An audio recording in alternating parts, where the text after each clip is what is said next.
Doctor Mohammad ইউনূসকে বিশ্রীভাবে সুদখোর ডাকা হয় বারবার। মজার ব্যাপার হচ্ছে, যারা মোহাম্মদ ইউনূসকে পছন্দ করেন তাদেরও বেশিরভাগ জানেন না যে ডক্টর ইউনূসের কোনো সুদের ব্যবসা নেই। গ্রামীণ ব্যাংক তার প্রতিষ্ঠিত হলেও গ্রামীণ ব্যাংকে তার 1 টাকার মালিকানাও নেই, শেয়ারও নেই, কখনো ছিলই না। সারা পৃথিবীর 107টা ইউনিভার্সিটিতে ইউনূস সেন্টার আছে। ইউনিভার্সিটিগুলো নিজেদের উদ্যোগে এটা করেছে।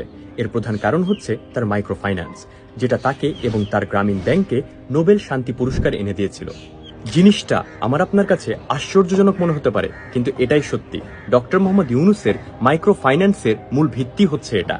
এ ব্যবসায় কেউ মালিক হতে পারবে না, সম্পূর্ণ নন প্রফিট তথা অলাভজনক।